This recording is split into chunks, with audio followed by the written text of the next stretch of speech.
Everybody makes them, and today I'm going to share 10 mistakes the Tab 360 owners make. Stay tuned.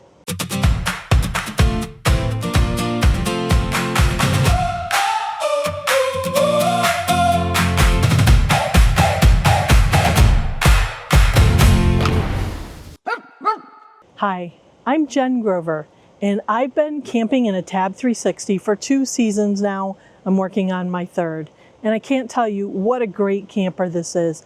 I have loved the twin bed layout, the big spacious fridge, and of course the huge stargazer windows in this camper.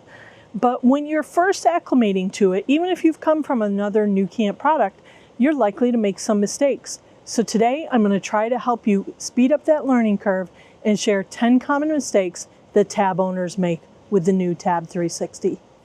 Let's go ahead and jump right into number 1.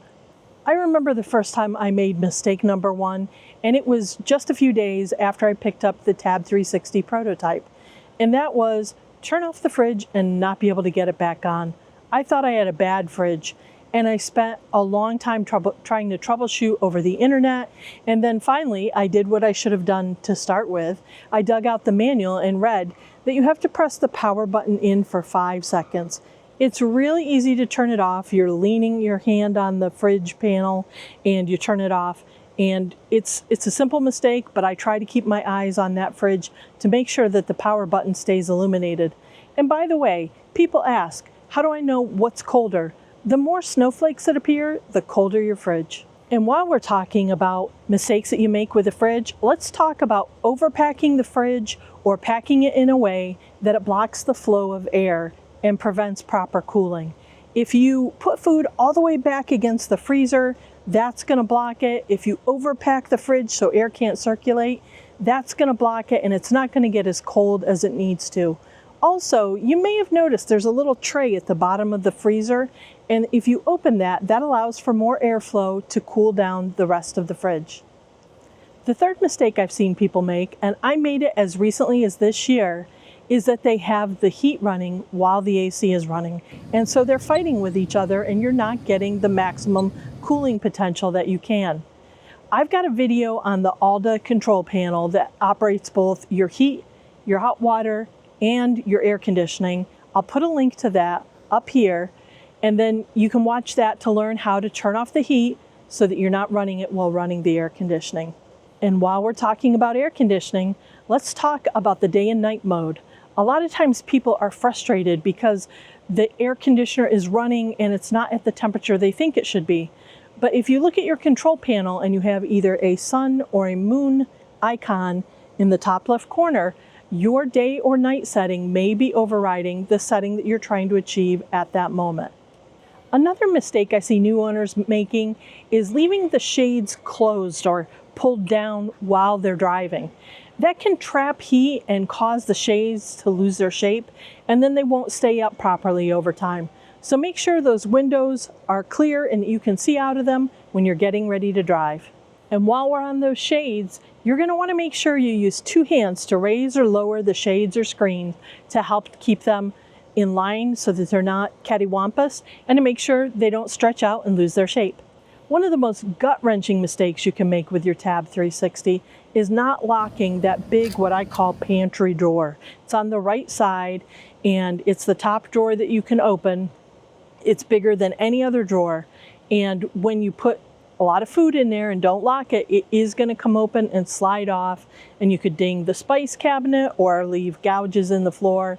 It's not a great thing, so make that part of your campsite pack up and getting ready to leave checklist.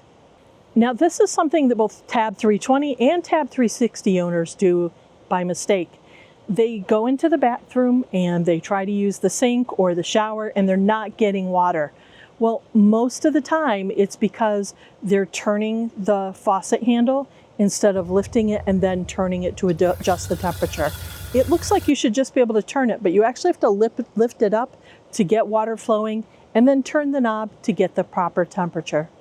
Here's another one that really makes you feel bad when you hear somebody's done it, and that's close the tempered glass top over the stove when the stove is either too hot or it's actually still on. That will cause your glass top to shatter, and thankfully it's tempered glass and you won't get hurt, but it does create a real mess and it's a real pain to have to replace it. Another mistake that can be both costly and inconvenient is if you forget to completely close the windows and latch them. Sometimes people have them in the vent position when it's in storage, or if they've been camping and they forget to latch them all the way, and that introduces wind and turbulence that can cause the windows to actually fall out. So you don't want to lose a window and have to replace it. Make sure you've got those windows all the way latched. Now, this last mistake is scary when it happens to you. You think you've got a leak and you can't find the source.